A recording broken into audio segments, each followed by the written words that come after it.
Good evening.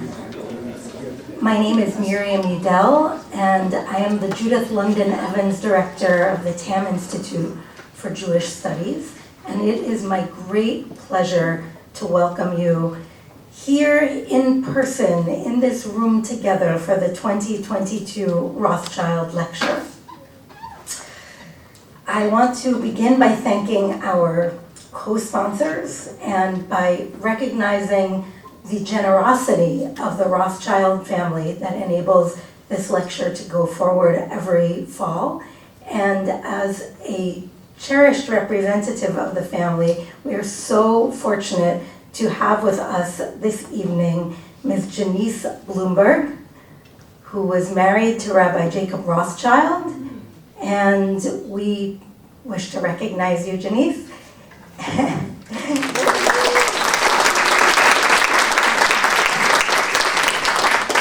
And wish that you might join us every year for this till 120. I want to thank our co-sponsors, more specifically the Department of History, the Department of Religion, the Fox Center for Humanistic Inquiry, the Program in American Studies, the Hightower Fund, the Institute for Liberal Arts, the James Weldon Johnson Institute, the Office of Diversity, Equity, and Inclusion, the Office of Spiritual and Religious Life. We're going in and out with the mic here, so hopefully we can fix this while I'm still blathering and before our speaker commences. And that is it for our co-sponsors. Now, because my dear colleague, Professor Kate Rosenblatt, is ill and is not able to be here, instead of introducing her, I am going to have the privilege of directly introducing Professor George J. Sánchez, who is Professor of American Studies and Ethnicity and History at the University of Southern California, and an award-winning scholar of Mexican American history and immigration. He's the author of Becoming Mexican American: Ethnicity, Culture, and Identity in Chicano Los Angeles, and the newly published Boyle Heights: How a Los Angeles Neighborhood Became the Future of American Democracy, a book as vividly written as its beautiful cover is. It really is a book that lives up to its cover, and I know that many copies have circulated on our campus, very much to our enrichment, and I hope that others will check it out. As well as being the author of numerous edited volumes and published articles. He has placed 45 former PhD students in tenure-track positions throughout the US.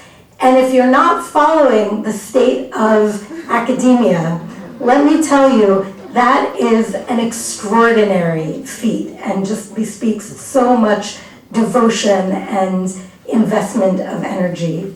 Professor Sánchez runs the USC Mellon Mays undergraduate program for talented undergraduate students of color and is one of the co-editors of the book series American Crossroads: New Works in Ethnic Studies from the University of California Press, which has published over 50 books in the past 30 years, and I will now switch mics. A former president of the American Studies Association, former president of the Pacific Coast branch of the American Historical Association, and immediate past president of the Organization of American Historians, he received the first ever Equity Award for Excellence in recruiting and retaining underrepresented populations in the historical profession from the American Historical Association, or to put that in slightly more accessible terms, he walks the walk. He also received the Outstanding Latina Faculty in Higher Education Research Institutions Award from the American Association of Hispanics in Higher Education, and the Lifetime Achievement Award from the Immigration and Ethnic History Society.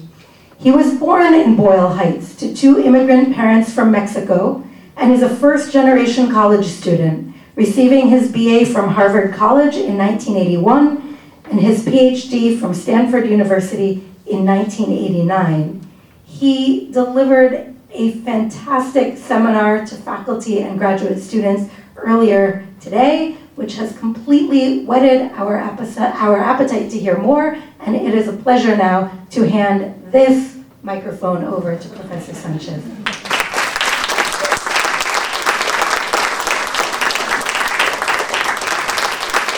Thank you so much. It's a real honor to be able to give the Rothschild Lecture. It's named after such a wonderful man, a rabbi that did so much for Atlanta. I'm just honored to have you here also as his widow. I have been to Atlanta many times. I worked on the National Civil and Human Rights Museum downtown, and spent month after month coming back to when Earl Lewis was provost here at Emory. He put me on the committee to help craft that museum, the major exhibition. And so it's a real pleasure to be connected to Atlanta and to be able to give this talk about a place, of course, that I know best, which is Los Angeles, where I grew up. So let me go ahead and start. Two magazine articles published in the mid-1950s pointed to the Boyle Heights neighborhood in East Los Angeles as an example of democratic progress to a national audience. The first, published in October 1954 in Fortnight, focused on the diverse group of Boyle Heights residents and organizations which gathered together to fight the proposed $32 million Golden State Freeway that would invade Hollenbeck Park and destroy some of the oldest mansions and social services headquartered on Boyle Avenue. This article claimed that, quote, few districts in America are as ethnically dynamic, religiously and politically tolerant, and community proud, end quote, as Boyle Heights. Its population was depicted as more civic-minded than the residents of any other neighborhood, with more than 100 coordinating councils, 50 community centers and associations, and, quote, probably more social workers per cubic feet of sorrow than anywhere else in the world, end quote.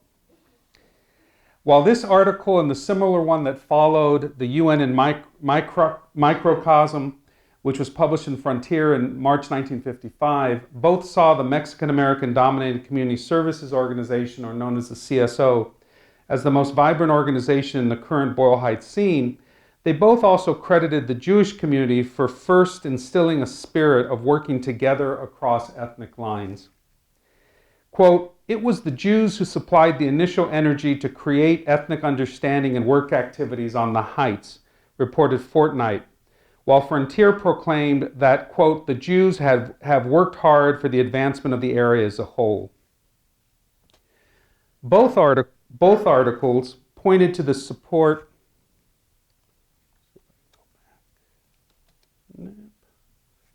This way. There we go. Okay. Joe Kovner and Ed Roybal. Both articles pointed to the support of the Jewish community for Edward Roybal for city council, even when he ran against, quote, one of their own. Joe Kovner, who's pictured here, publisher of the East Side Sun and member of the East Side Jewish Community Center Board, was highlighted as having campaigned vigorously for Roybal and quoted as saying, quote, Eddie was the best man. What's good for Boyle Heights is good for the Jews. We keep pounding away on the theme of sticking together. An injury to one is an injury to all, end quote. Now, these articles were written at a time, however, when Boyle Heights was becoming less, not more, ethnically diverse. By 1955, Mexicans had grown to form almost half of the Boyle Heights residents, and it appeared that their numbers would only increase dramatically over the next few years. The Jewish population, by contrast, had plummeted by more than 72% in the past 15 years and now made up less than 17% of the area's population. The Boyle Heights community, once considered the centerpiece of Jewish life in Los Angeles, had collapsed in the post-war period due to outmigration. American and African American populations had held steady at less than 5% since 1945. Why then, in the wake of Mexican ascendancy and lessened demographic diversity, did Boyle Heights gain a reputation as the seat of democratic progress for Los Angeles of the mid-1950s? The answer lies in large part on the actions of a select group of Jewish residents of Boyle Heights in the late 1940s and 50s that either remained in Boyle Heights or moved into the area as most others were moving out. These residents came from both liberal and leftist political viewpoints and were committed to building a new multiracial community in Boyle Heights, while Southern California as a whole was becoming more suburban and more conservative. Fighting the literal geographic movement of Jews into white America, they collaborated with leaders from the growing Mexican American population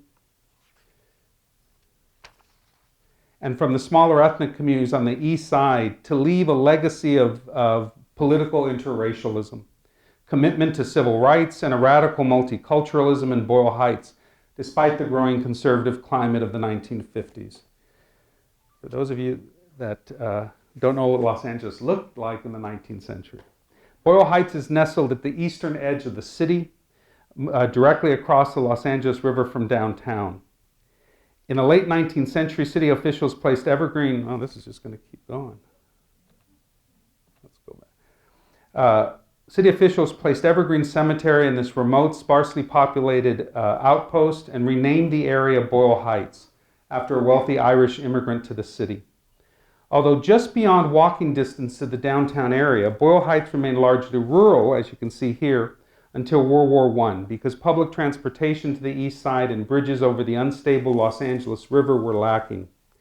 From the 1880s to the 1920s, the city solved both these problems by building and expanding several bridges to span the unruly river, and by extending an interurban railway network across the river to Boyle Heights.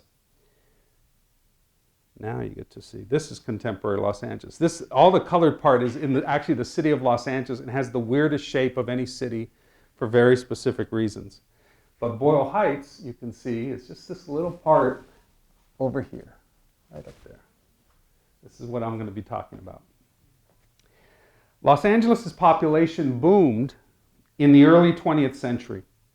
Local officials attempted to keep two discrete migrant streams, one of Midwestern folks and another of distinctly working class and ethnic newcomers, carefully separated from one another through an intricate residential segregation that placed American-born Anglo newcomers on the west side of the city, while foreign-born and non-white residents found themselves largely confined to the east side. Foreign-born and non-white residents found themselves largely confined to the east side. Now, the government action of zoning, coupled with racial segregation initiated by the real estate industry, meant that the area west of downtown Los Angeles was marked as middle class and a zone of whiteness. East side and south side Los Angeles, on the other hand, were allowed to develop industrial sites, and immigrants followed these to take up residence near work opportunities. And this gives you a picture, Boyle Heights without freeways. There would eventually be 5 that split it up. Working class migrants from Mexico, Asia, the American South, and the urban Northeast and Midwest all settled in large numbers in these industrial zones, including Boyle Heights. Let me show you some pictures. By 1940, the Jewish population of Boyle Heights totaled about 35,000. The Mexican population about 15,000, and the Japanese population about 5,000, with smaller numbers of Italians, Armenians, African Americans, and Russian Moluccans. These groups had substantial interaction with each other in neighborhood institutions, the businesses, the schools, the playgrounds. And I could be showing you tons of pictures of all kinds of interaction on sports fields and so forth, but I'll just give you the student body council of Hollenbeck Junior High School in the middle of Boyle Heights. It's about 1937. 1937. Although Jews never made up a majority of the Boyle Heights population, the neighborhood came to be known as Los Angeles' Lower East Side, or the principal community in Jewish Los Angeles. During the 2 decades before World War II, Boyle Heights developed as a uniquely working class, predominantly Jewish community full of Jewish-owned businesses along its major thoroughfare, Brooklyn Avenue. Many Jewish workers brought with them a tradition of radical politics and enthusiastic trade unionism. That's one of my favorites. Their militancy made Boyle Heights home to local chapters of the Workmen's Circle and the Hatters, the Carpenters, and the Garment Workers Union. Here, Rose Pisota, head of the LA branch of the International Lady Garment Workers Union, is getting arrested on the streets of Los Angeles in 1937. That's Rose, kind of in a nutshell right there, and I could tell you tons more about her. The geography of difference, which had been rooted in inequalities based on social class and an inclusive sense of ethnic otherness, was radically altered, however, in the late 1930s and 40s by a changing ideology of race and a growing lack of tolerance for social mixing. Now, as historian Matthew Jacobson makes clear, the mid-20th century, quote, saw a dramatic decline in the perceived differences among these white others, where new racial ideologies were busy, quote, creating Caucasians, where before had been so many Celts, Hebrews, Teutons, Mediterraneans, and Slavs, end quote. Boyle Heights, by the World War II era, was not only an anomaly of this new racial ideology, it increasingly became a target for government social engineering designed to separate the races geographically. This did not bode well for multiracial Boyle Heights, which would now be consistently and negatively compared to other neighborhoods in Los Angeles in ways that made it a prime target for government-sponsored reform. Let me show you one of the most important maps in Boyle. Well, I'll give you, that's a sense of politics in Boyle Heights in this period. This is anti-Nazi campaigns, many protests during the 1930s as Nazism rose in Europe. This is right in the middle of Boyle Heights. And it included, by the way, these marches, it included the NAACP, it included the Mexican-American organization, including the Japanese-American organization. It was one of the few places in which the anti-Nazi campaign sort of brought together all these different parts of the neighborhood. But in 1939, the Federal Housing Authority gave its lowest possible rating to Boyle Heights, specifically because of its racial diversity, making it supposedly a bad risk for housing assistance, thereby redlining the neighborhood. This is one of the most important maps of Los Angeles. This is what it looks like when you're redlined. This is Boyle Heights right here, totally with a red line around it. Here's the way that the Federal Housing Authority talked about Boyle Heights in the actual survey of Boyle Heights. It says, quote, "This is a melting pot area and is literally honeycombed with diverse and subversive racial elements.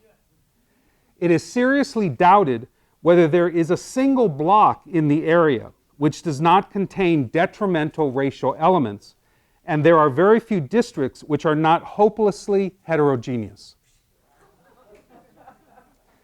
Grade is red, the lowest possible grade. This makes it more difficult for people to get mortgages, to buy property, all those things compared to green, which is the best possible areas. Blue is next, and yellow is third. So red is the fourth or the worst. And this is what every neighborhood in the United States, by the way, has these maps, done in 1937, 38, 39, and leaving an incredible impression of what would be the fate of that community for a very long time to come. The complex transformation of the terms of racialization was never anticipated by the local population as the United States entered World War II in December 1941. This disruption caused by the war led many individuals and families to leave Boyle Heights in the early 1940s. Here's Boyle Heights starting a Victory House. It was one of the even though it was a working class neighborhood, most funded places in terms of commitment to the war effort.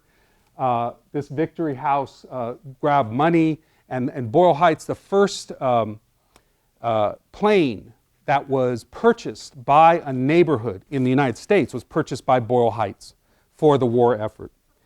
Many for the first times in Boyle Heights left the neighborhood to fight in the war, and it quickly became clear that it would be difficult to resume life as normal immediately after the war. In Boyle Heights, World War II veterans from all racial groups were joined by returning Japanese Americans released from internment camps in 1945. as well as Mexican immigrant braceros making their way to urban centers from the San Joaquin and Imperial Valleys in California. And many who first looked to return to Boyle Heights could find little housing to match their family needs or pocketbooks, with vital mortgage assistance now funneled away from multiracial communities because of that redlining that I just showed. Other communities located on the west side of Los Angeles or in the San Fernando Valley were ready to take their position as leading centers for permanent Jewish settlement in Los Angeles. And this gives you a map from my book, how the community dispersed. The Fairfax district, located west of downtown and close to the flourishing Miracle Mile shopping district, already housed 4 Jewish congregations in 1940, and its expansion of middle-income housing prompted Boyle Heights Jews to consider moving west for resettlement. In the San Fernando Valley, residential development was even newer than in the Fairfax district. Next to new industrial plants placed there during the war but converted to non-military use, planned communities sprouted up in Panorama City, North Hollywood, and elsewhere to take advantage of a geographic area, that part in the valley, which is about the size of Chicago. In 1950, the Valley Jewish Press reported that there were about 22,000 Jewish families already living in the valley itself. As agricultural land was turned into single-family tract housing, racially restrictive covenants continued to operate, but these new restrictions explicitly limited buyers to those of the Caucasian race. The new color line, however, placed Jews decidedly into the white race, but continued to exclude blacks, Asians, and probably most Mexicans from moving into the valley. Now, one big caveat here, of course, most Jews who purchased new homes in these areas did not migrate from Boyle Heights, but rather were complete newcomers to Southern California altogether. Deborah Dash Moore reports that during the peak year of 1946, 500 newly arrived Jews poured into Southern California each week, making up roughly 13% of all newcomers to Los Angeles during this period. The extent of Jewish migration during and after the war quickly transformed the population. The city's Jewish population, estimated 130,000 before the war, grew to over 300,000 by 1951. By 1950, only 8% of adult Jews in Los Angeles had actually been born in the city. In 1940, one way of thinking about this, Los Angeles Jewry ranked 7th among the nation's cities in terms of the numbers of Jews, but by 1955, Los Angeles ranked 2nd, only behind New York City. And within a few years, only behind New York and Tel Aviv as the world's largest Jewish cities. So this was an explosion of the Jewish community after the war. This overwhelming of the local population of Jews by newcomer Jews was nothing new in Los Angeles, neither within specific ethnic groups nor for the population as a whole. But for Jews in Boyle Heights, it meant that the historic importance and respected place of Boyle Heights among Los Angeles Jewry was largely forgotten. New families quickly were establishing themselves elsewhere in Los Angeles, and communal institutions from schools to synagogues raced to service this new population, often moving up economically by taking advantage of new industrial and entrepreneurial occupations as well as suburban living. Jewish institutions in Boyle Heights immediately had to consider their own future, given the falling population in the district as well as the monumental growth of local Jewish populations elsewhere in Southern California. Even more crushing for many, the newcomers had no connection to the history of Jews in Southern California, preferring their memories of the Lower East Side of New York or other urban enclaves in Chicago, Philadelphia, all the places they came from, to the Boyle Heights of Los Angeles, which old-timers alone would now recall. For many in the post-war era, there was no Jewish past in Los Angeles, and you still always hear that. Yeah, there was no Jewish past. We don't know that. A silence which boosted the role of their newfound suburban communities, but detached older residents from passing on to newcomers the historic connection Jews had maintained to a variety of ethnic groups in the Heights. While new suburban Jewish communities were sprouting up all over Southern California, however, Boyle Heights surprisingly experienced a renaissance of sorts in the post-World War II period. This is from the Community Service Organization. Jews who staunchly decided to remain in Boyle Heights were joined by newcomer Jews attracted by the history of Jewish local radical tradition and multiracialism. Indeed, after World War II, political radicalism increasingly became associated with promoting and defending multiculturalism throughout Southern California. As the rest of the Los Angeles basin became increasingly stratified by race and class through growing residential restrictiveness and the growth of overwhelmingly white suburbs, it was neighborhoods like Boyle Heights that emerged as models for interracial harmony and cooperation. The combination of political radicalism and racial diversity in a relatively small neighborhood like Boyle Heights, it never was over 100,000 people, made the two seem uniquely intertwined in Southern California. And various leftist organizations utilized this combination to defend their politics in the McCarthy period of anti-radicalism. So we're really entering the late 40s and 50s when this was prevalent. Boyle Heights, therefore, became something of an ideological bunker, somewhat protected by its geographic location, its geographic isolation, defending its residents from outside attack, while nurturing a particular brand of radical ideology and multicultural sensibility. The transformation of Boyle Heights from a nominally Jewish enclave to a predominantly Mexican community with a selective Jewish population committed to multiracialism meant that new individual and institutional efforts were required to achieve ethnic cooperation. The post-war demographic transformation of Boyle Heights created the conditions for a neighborhood that collectively saw its fate as intertwined across ethnic lines and mobilized to protect the community against encroachments and attacks hoisted onto the area. Increasingly, those Jews who decided to remain in Boyle Heights battled to retain an ethnic community tied to its working class origins, leftist sensibilities, and ethnic distinctiveness. One Jewish institution that profoundly changed its orientation, melding new programs with the traditional spirit drawn from its origins in the social settlement house movement, was the SoDo, Michigan Jewish Community Center in Boyle Heights. This uniquely American institution affected all Jews in the neighborhood, both religious and secular, and potentially could reach beyond the Jewish community to serve all people in the given neighborhood. The Boyle Heights area had been serviced by a Jewish community center since the 1920s, after a group of community leaders presented the need for such a center to the Federation for Jewish Charities in 1923. But in 1934, a new center complex was established, this is what it looked like, at the corner of Michigan and SoDo Streets, renaming itself the SoDo Michigan Jewish Community Center, along with continuing its emphasis on serving youth in the community. During this early period of Jewish community institution building, individual centers emerged as Jewish neighborhood populations organized and pressed their case to individual donors or larger collective charity organizations. In 1932, the first Jewish Centers Association was established when the director of the SoDo Michigan Center at the time, Charles Schottland, was asked to supervise a much smaller Jewish neighborhood house in the West Adams district. Then in 1939, 40 talks began under the sponsorship of the Federation of Jewish Welfare Organizations to consider the creation of an umbrella organization to coordinate activities, control finances, and set policy for all the Jewish community centers in Los Angeles, a total of 4.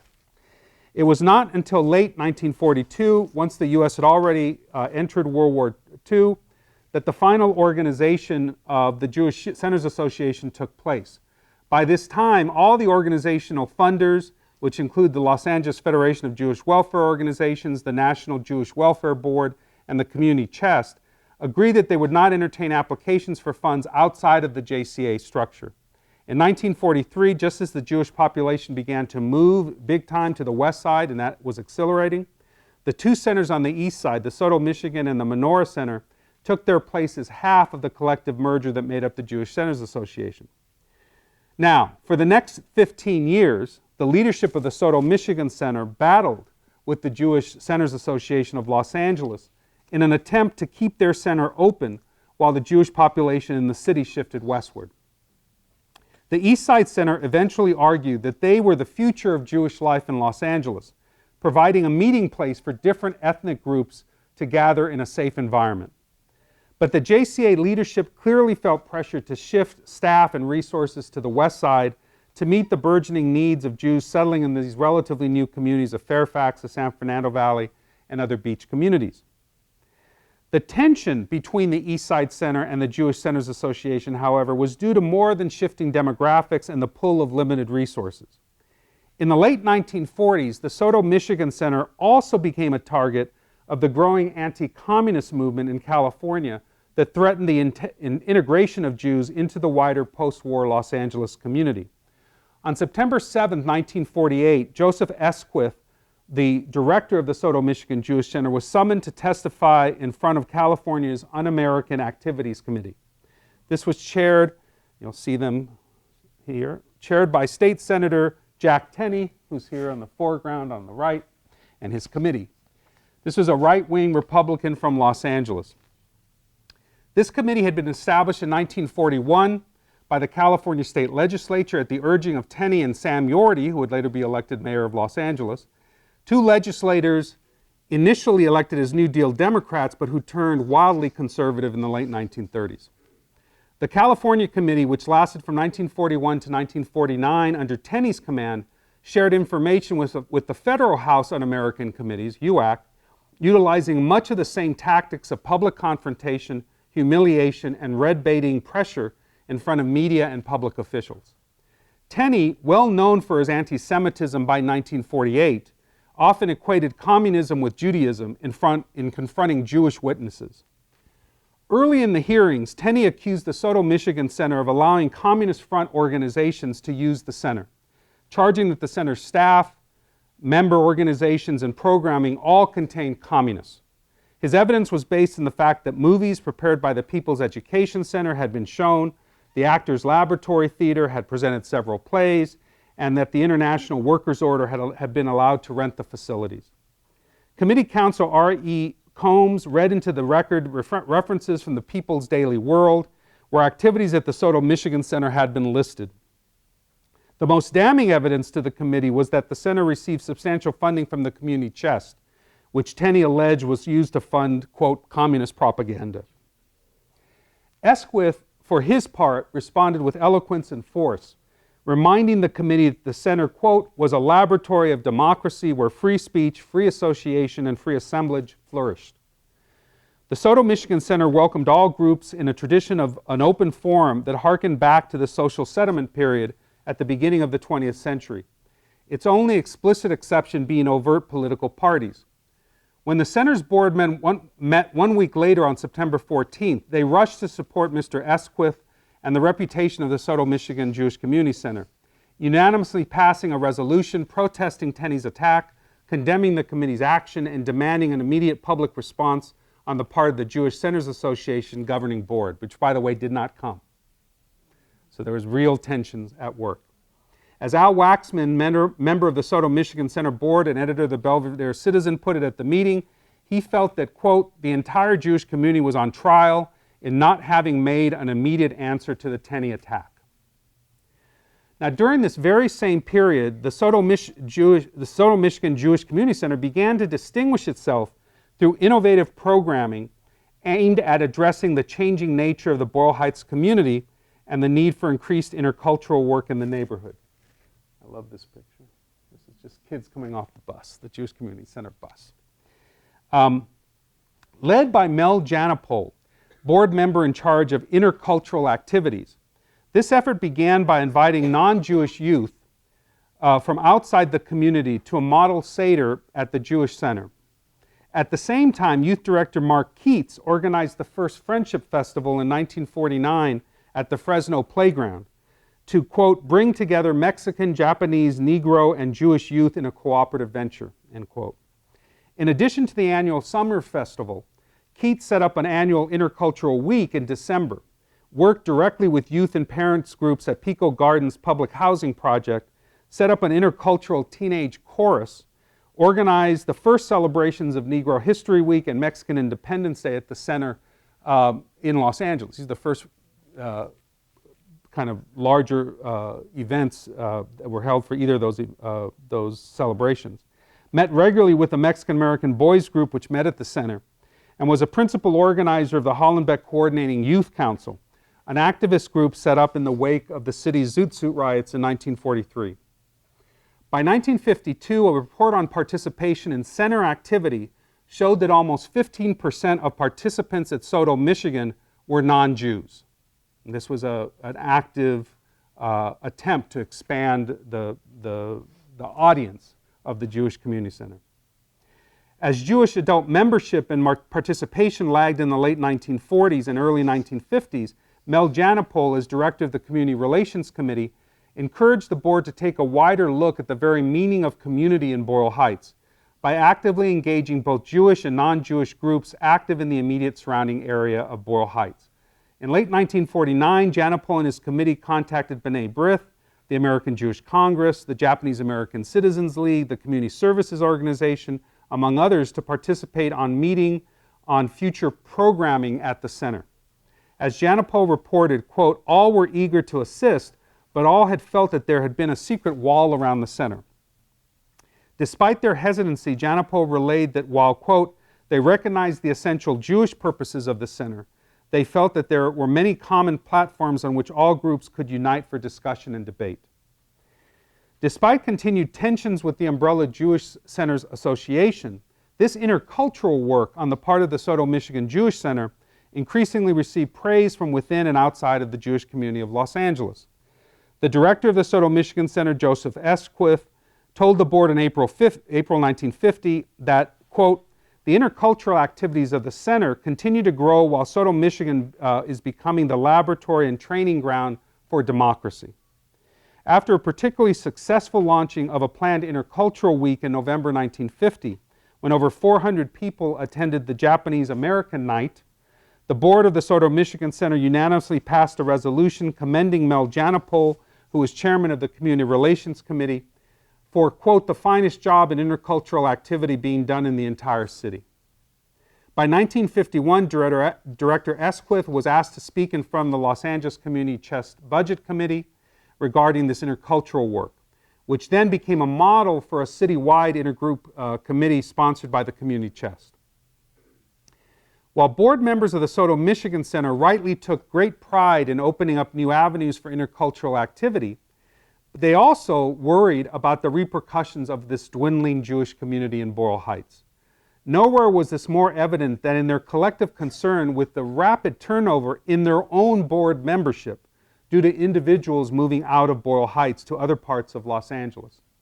As early as March 1950, Sidney Katz, member of the board's budget committee, expressed concern that young leadership at the center was absent from the east side and, quote, that the shift in population accounted in part for the lack of local leadership.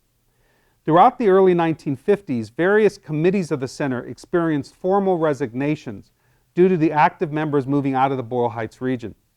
This undoubtedly led to a certain openness towards who was a legitimate member of the community, and the board allowed, possibly even encouraged, Jewish entrepreneurs who no longer lived in Boyle Heights but still worked there to assume leadership positions. One of my favorites, which I talk a lot about in the book, is this man, William Phillips, who was owner of Phillips Music Store on Brooklyn Avenue. He was elected second vice president of the board of directors in April 1950, almost 1 year after he himself had moved residentially to Beverly Hills. But he was still coming every day to work in his music store in Boyle Heights.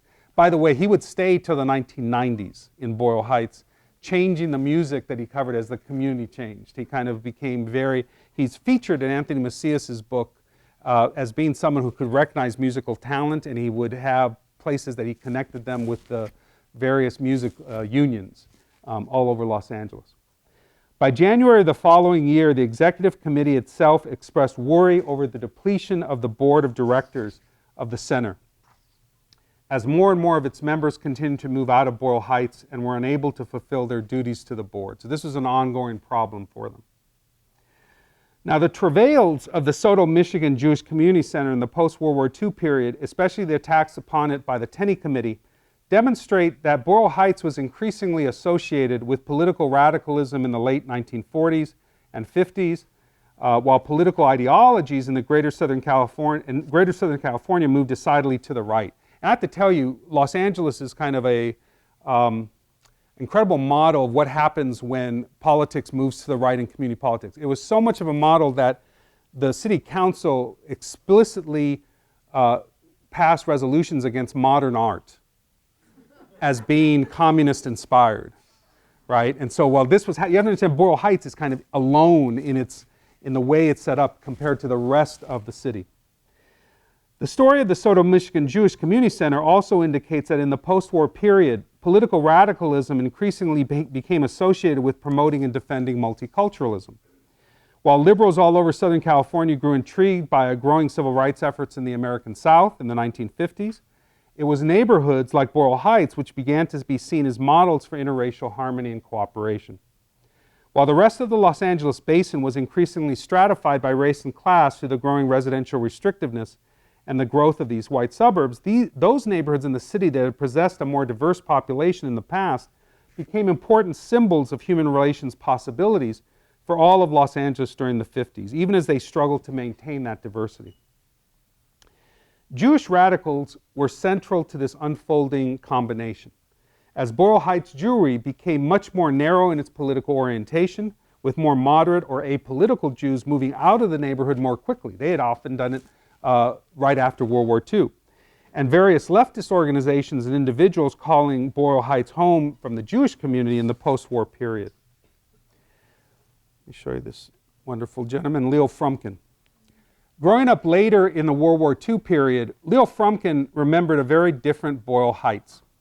He lived with an extended family whose politics ranged from social democrats who voted for Roosevelt to communists. Frumkin helped organize a socialist youth club at age 16 when he was an 11th grader at Roosevelt High School. In 1945, when the Los Angeles Board of Education allowed fascist Gerald L.K. Smith to speak at Polytechnic High School, Frumkin helped organize a protest that took 500 to 600 students out of Roosevelt High School. The protest included students from Hollenbeck Junior High School in Boyle Heights, as well as Jefferson High School in South Los Angeles. And in fact, the unity between Boyle Heights and South Los Angeles, two racially mixed areas, but areas increasingly being dominated by Mexican and black populations, became a staple of leftist political organizing in the post-war period.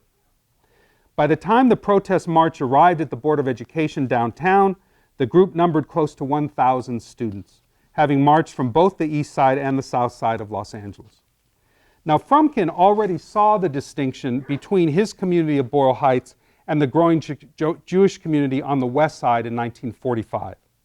He said there was an unspoken solidarity among all the neighbors on the east side, including the 60% of his neighbors who were Mexican by this point. He said, "We never had a lock on our door, never had a key. You just didn't do it. I don't know if it was unspoken, but as poor as we were, nobody stole from anybody else." While Boyle Heights had this working class solidarity, a certain level of contempt was reserved for the more middle class surroundings on the west side. This is Frumkin from his interview. Quote, "When we would smoke, for instance, we would keep the cigarettes in the car. We would never dump them out in East LA. When we used to go to the West LA, to the Jewish Community Center to dances, however, we dump all of our ashtrays out because we knew the streets were going to be cleaned there, but we never did it here." End quote. The distinction between the continued working class life for Jews in Boyle Heights and the growing middle class existence in emerging suburban communities on the west side or the San Fernando Valley was exacerbated by the anti-communist crusades of the Tenney and the HUAC committees of the late 40s and 50s. But in working class districts of Southern California, the anti-communist crusade hit directly against labor union and ethnic community leadership with a vengeance. A series of legislative acts in the late 1940s and early 50s targeted suspected and former communists, particularly those who had been born abroad, with deportation, denaturalization, and unlimited detention without benefit of trial. The law which solidified and expanded the reach of the anti-communist crusade was the McCarran-Walter Act of 1952, which included the provision that naturalized aliens, to U.S. citizens, could be denaturalized if found to have been communist sympathizers at the time of their citizenship statement of allegiance. Not surprisingly, the U.S. Justice Department almost immediately began to target union leaders in this growing anti-communist campaign, including many Southern Californians who had participated in that greater labor movement centered in Boyle Heights back in the 1930s. As the implication of these acts for the working class communities of Southern California becomes clear, one organization was formed in 1950 which took on its sole focus the protection, legal and otherwise, of those held under threat of deportation. The Los Angeles Committee for the Protection of the Foreign-Born. The LA Committee was ostensibly a branch organization of the American Committee for the Protection of the Foreign-Born, identified as a Communist Front organization based in New York City. While the American Committee had branches across the country, the Los Angeles-based group was by far its largest. The Los Angeles Committee was formed at the height of the anti-communist campaign of the 50s, dominated by a multiracial group of activists who were often those targeted by the McCarran-Walter Act itself, and lasted well into the late 1960s when the organization changed its name and became part of the radical milieu of the New Left period.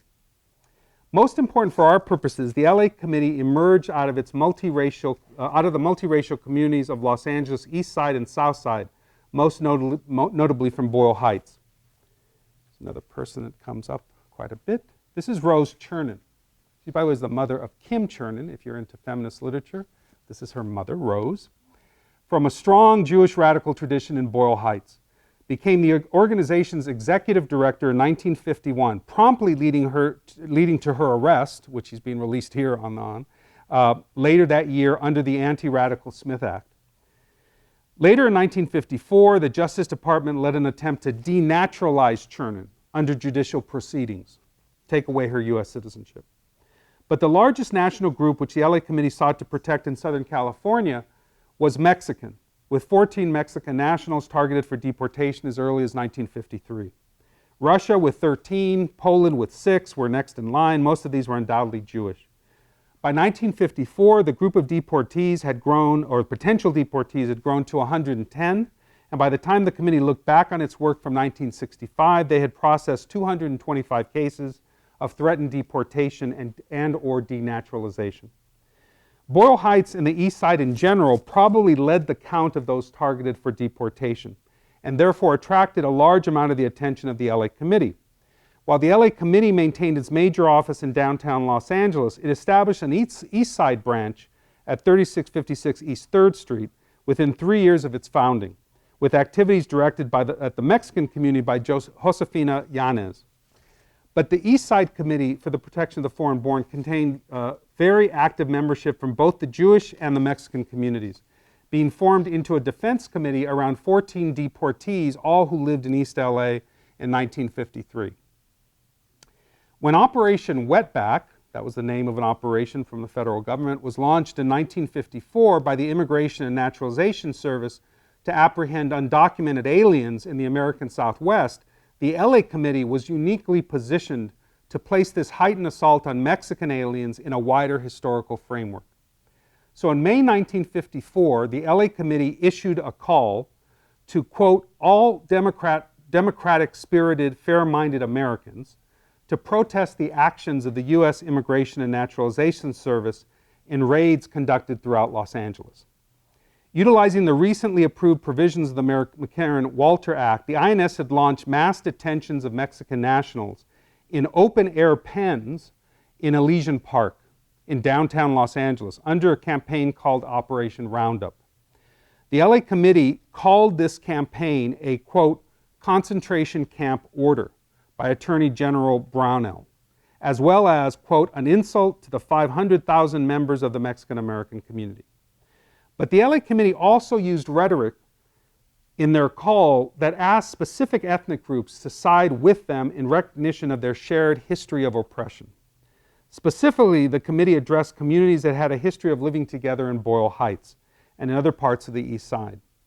First, it felt that these actions could be identified as harassment, quote, by the 350 members of the LA Jewish community who are reminded of other pogroms and other concentration camps when they saw or heard of the noon-hour sweep down on Wilshire Boulevard's Miracle Mile, wherein 212 young Mexican workers were carried off summarily, end quote. Clearly, this was a call to an ethnic community whose population center had moved to the west side, to Wilshire Boulevard, but one that the LA Committee felt could be convinced to side against these actions because of a shared history of oppression. The LA Committee went on, however, to link recent actions to Mexican immigrants to another U.S. government action that would recall another example of shared history. It felt the raids in Elysian Park stockades would be identified, quote, by the 110,000 Japanese Americans who were called the shameful relocation camp, roundups, and indiscriminate incarceration of thousands of Japanese nationals and Nisei in World War II, end quote. In this manner, the LA Committee linked oppressive detention in World War II by the US government with that of Germany under Hitler, pogroms in Eastern Europe, and the actions of the US Immigration Service in the 1950s. It sought to remind, quote, all other Americans who recoil to think that in our America, people are sought out by the color of their skin, are followed, fingered, and picked up on the streets, in their homes and their factories as alien, as illegals, and who can say how many citizens among them, end quote. In short, the shared racial histories of various groups that made up the Boyle Heights and other working class communities in Los Angeles were now marshaled by the LA Committee to come together to support the latest victim of mass arrests and unfair jailings, the, quote, thousands of defenseless Mexican nationals being targeted by the INS.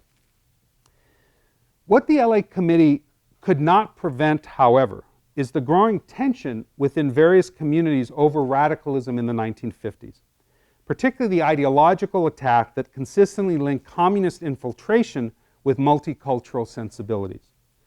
A significant segment of American patriotism of the 1950s linked Americanism to staunch anti-communism and support for McCarthyite tactics of exposure and humiliation. Not only did this ideology expand with the growing suburban communities of the United States, but also in ethnic communities trying to reposition themselves around a growing civil rights agenda that could be successful in conservative times. No community better exemplified this growing split on both ideological and geographic lines than Los Angeles' Jewish community. One incident in 1958 best exemplifies how far away Jewish members of the LA Committee had moved from establishment Judaism in Los Angeles. Mainstream Judaism was now firmly situated out of Boyle Heights and in the west side of the city, where a middle-class, liberal, anti-radical sensibility prevailed. On February 7, 1958, the B'nai B'rith Messenger reported that Marion and Paul Miller had been honored by the Los Angeles City Council for, quote, their distinguished service to their country during the past decade. This was the latest of a long line of commendations for the couple who lived in the Rancho Park area on the west side of the city, and included the honor of naming Marion Miller the Outstanding Jewish Woman of the Year. This honor came to them because they had been paid informants to the FBI and various anti-communist government committees about the inner workings of the Los Angeles Committee for the Protection of the Foreign Born from 1950 to 1955. Marion Miller, at the urging of the FBI, had risen to become the recording secretary of the LA Committee in this period, earning $80 a month for her efforts. As the B'nai B'rith Messenger reported, quote, the whole Jewish community has reason to be proud of these intrepid spirits.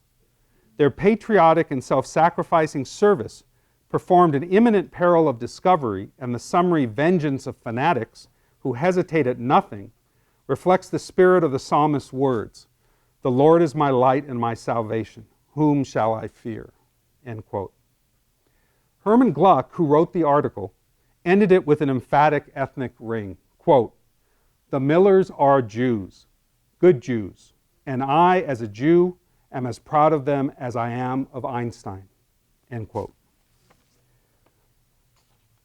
Even more telling was the fact that the citation was presented to the Millers by Rosalind Wyman, the first Jew elected to the Los Angeles City Council in the 20th century. Often discussed as the second liberal on the council in the 1950s, joining Edward Roybal from Boyle Heights after her election from the west side of Los Angeles. Wyman's ideology had been critically formed as a product of the post-war suburban sensibilities of Los Angeles' west side liberalism. While this liberalism included moderate support for civil rights efforts in the city, it was also staunchly anti-communist. Wyman joined the vast majority of her colleagues after 1952 in viewing public housing, for example, as a suspicious socialist experiment. And she led efforts within the City Council from 1956 to 1958 in handing over Chavez Ravine to Walter O'Malley in order to facilitate the move of the Brooklyn Dodgers to Los Angeles by building a stadium on what had been a Mexican barrio. Not surprisingly, This honor incensed the Los Angeles Committee for the Protection of the Foreign-Born, especially its executive director, Rose Chernin, who clearly saw herself and her committee as exemplifying the better half of the Jewish tradition of the 1950s. She orchestrated a letter-writing campaign to the city council, particularly directed at Wyman, protesting the honor. Indeed, one of the committee's biggest supporters, Charlotta A. Bass, editor of the California Eagle, the Los Angeles' main African-American newspaper, wrote Councilman Wyman directly to protest an honor for someone, quote, who would spy for a fee. But no one wrote to the city council with more wrath than Rose Chernin. This is from her letter. Quote, "We of the committee are shocked at this action on the part of the city council. It is our considered judgment that the council acted very unwisely in choosing a paid informer to honor as an example for young Americans. Considering also that the city council could have picked a woman far more representative of the contributions than that the Jewish community in Los Angeles made in the last year in the fields of science, education, the arts, etc. It's our considered judgment that this can be construed as a slur on the Jewish community. We believe that an aroused citizenry should protest the action of the LA City Council in wasting time to glorify an informer who, like Marion Miller, for $80 a month, which she was receiving according to her own statement under oath in Washington, would sell her birthright as an American of Jewish parentage," end quote. This incident clearly showed the bifurcation of the Jewish community in terms of the political ideologies that govern Jewish life, as well as the geography of Los Angeles in the 1950s. Unfortunately, even the leftist Jewish tradition in Boyle Heights would come to a close with the aging of this population and the mounting pressures on individuals and institutions that remained on the east side. The two articles I started this talk with pointed out that the youth of the Jewish community had moved out of Boyle Heights, including a high percentage of the Jewish trade union leadership of Los Angeles. This had left a dramatic differentiation between Jews and all others in Boyle Heights, since as a group, the Jews probably have the highest median age in the area. The Fortnight article pointed to a slowing down of the Jewish outmigration over the past few years because, as one baker put it, quote, "conditions are getting tough and we have to stay where we're settled." Even more importantly, the article went on to point out elderly Jewish pensioners were moving into Boyle Heights, attracted by the cultural surroundings which continued to make the area seem one step removed from an old world shtetl. An interview with an elderly Jewish woman on a park bench who had spent 30 years in the garment industry summed up the position of these individuals. Quote, "I'll spend my last days here, and why not? My husband is dead, my children are all grown up. Why should I bother my children? They have their own families. I visit them once in a while. They come here to take me for a drive, that's all. Here I have other people like me to talk to the Jewish Center, the park, and on Brooklyn Avenue, all the Yiddish food I like," end quote. With few young Jews moving into the neighborhood, it was inevitable that the Jewish institutional presence would diminish rapidly, given the growing needs elsewhere in Los Angeles. Indeed, within 5 years of the 1952 merging of the two Jewish community centers on the east side, the Jewish Centers Association began discussion for shutting down the operations in East Los Angeles altogether. By this year, Mel Janopol, who had led the East Side Center's efforts at multicultural programming, stepped down as board president, while his wife, Esther Janopol, left the board to concentrate her efforts working directly with Edward Roybal on juvenile delinquency programs in his city council office. Within a year, attendance of board members at meetings kept shrinking, and a new East Side study was undertaken, which led directly to talks with potential buyers of the property by 1957. Finally, on September 4th, 1958, the East Side Center's board met for the last time, formally dissolving after selling the property, tellingly enough, to the All Nations Foundation. One Latina employee, Lena Corrales, was the only staff member who stayed on to work for All Nations after the transfer. For the diminished numbers of individual Jews who remained in Boyle Heights, life had been transformed as it became more and more difficult to retain the quality of life that had drawn them to Boyle Heights in the first place. Leo Frumkin, who lived in the house he had been born in since 1928, finally moved out to Monterey Park in 1958 because the house literally began to fall apart, and he was able to buy a tract home further east for $18,000. By this time, most of his friends, both Jewish and Mexican, had already moved out of the neighborhood to Lakewood or other areas to the east, and other lower middle class neighborhoods near expanding employment opportunities. Jewish families were faced with very difficult choices. Most of them would eventually move out of the neighborhood no matter how committed they were to Boyle Heights. Only two significant groups of Jews remained in Boyle Heights past the late 1950s, and each remained significantly separated from the rest of LA Jewry. The Jewish elderly of Boyle Heights tended to maintain their residence if their families could not convince them to move out and if their health remained intact. Harry and Hilda Hoffman, for example, remained in the City Terrace home until 1965, when their grown children were, quote, getting tired of ferrying them to the west side, where all their social activities seemed to be taking place. For those who needed additional care, a move into the Jewish home for the aged on Boyle Avenue remained an option until the site was sold in the 1970s and became the Japanese home for the aged. But the longest lasting remnant of Jewish Boyle Heights were the businesses along Brooklyn Avenue that did not necessarily cater to a Jewish clientele per se. Phillips Music Store and Zellman Clothiers would remain in Boyle Heights even though their owners now lived outside the neighborhood as they adapted to meeting the buying needs of the growing Mexican immigrant community. And transplanted Jews to other parts of Los Angeles continued, if they knew about it, to venture back to the old neighborhood, and specifically to these businesses if they wanted to connect to a part of their youth and a time in which Jews lived in a working class enclave in Los Angeles.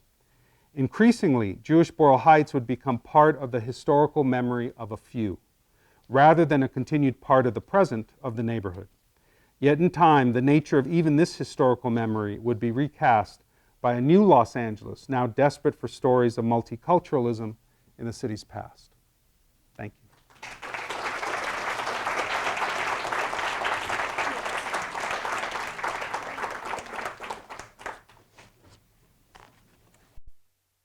Professor Sánchez for a really rich and multi-layered talk. Few minutes for questions, and I'll just come around with the mic if people want to pose questions. Yeah. Yeah, forget the mic. Professor, can you talk about Boyle Heights transition from 1960 to today? Sure. It's like to live there now. Sure. He asked, I'm repeating the question, Mike, I believe, for this mic. Oh, yeah. It's okay. Can you give us an idea of what it's like from 1960 to the present in Boyle Heights? Well, Boyle Heights would continue to become more and more Latino and particularly Mexican in that whole period. So much so that basically the 1960 census was the first census where it was majority Latino. And in the last census in 2020, it was 98% Latino, just to give you some sense of how much it is a totally Latino community. It also is, and this is in my book, increasingly a place for new immigrants, which in Los Angeles means it's a place for a large number of undocumented immigrants to the United States. I'd say the majority of families in Boyle Heights are what they call mixed status. Where the parents are often undocumented, the children might have been born in the United States, so they're U.S. citizens. That marks Boyle Heights in a very specific way. And I talk about why that older history of Boyle Heights is really necessary to understand how do we have democratic communities when we have so many undocumented that cannot vote. One of the things that we have in Boyle Heights is new organizations that take up this challenge and are bringing residents actively into the political scene that doesn't require electoral participation like the CSO did back in the 1950s. One of them, for example, is Mothers of East LA, that has taken up the challenge of the environmental issues that are faced in Boyle Heights when they fought off the building of a new prison really close to Boyle Heights and have continued to fight off all kinds of environmental degradation that happen around that. They do that by incorporating families, both documented and undocumented, into Catholic parishes and into the politics of that. And there's nothing that prohibits somebody who's undocumented from going up to a politician and sticking their finger in his or her nose and say, you have to take care of this community. They've also forced all of those meetings to be bilingual. And that drives the politicians crazy because they have to repeat everything twice. So everything takes twice as long. The other group that I look at in that section is homeboy industries. Boyle Heights would end up having a significant gang problem as particularly the 1980s and 90s unfolded. And homeboy industries was started by Father Gregory Boyle in one of the churches, Dolores Mission, as an attempt to basically solve the gang problem by giving young people jobs. And he would give them all kinds of jobs, and that community came together for that effort. It became the largest gang intervention program in the United States. It now has expanded beyond Boyle Heights. But it always knew that part of the reason it had this problem was the undocumented families that had come in the 1980s, that then the social support mechanism fell apart in the Reagan era in the 1980s. And therefore, in the 90s, that's when the real problems began. So that's happened. At the same time, like most inner city communities in Los Angeles right now, Boyle Heights is going through an incredible gentrification.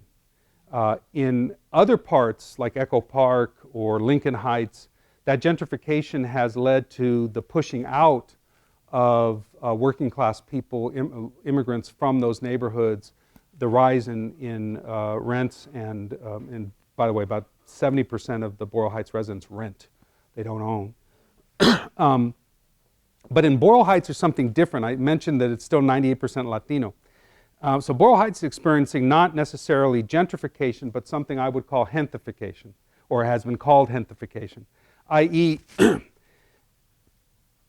Latinos are not being replaced by whites or by other ethnics. They're being replaced, or they're being, the tension is over middle-class Latinos moving in and buying property, sometimes pushing out without an adequate low-income housing policy in Los Angeles. So much so that areas like, let's say, that Boyle Heights is famous for, the mariachi movement. There's more mariachis in Los Angeles than there are in Guadalajara. And there's Mariachi Plaza in the middle of Boyle Heights. They're getting priced out. So all of a sudden Mariachi Plaza is not going to have any mariachis when they can't afford to live near where they get their employment. So there's real pressures, and there's already been 2 different TV series about this issue. One is called Vida, the other is called Gentrified. You see them on your local networks. I think they're 2 or 3 seasons worth of that.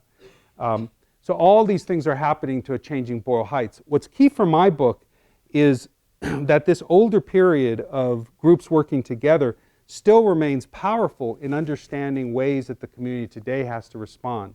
Some of that is different in terms of the nature of the politics, but it still is about taking the resonance of voices as the key starting point in trying to bring together these communities as an active force to protect the neighborhood.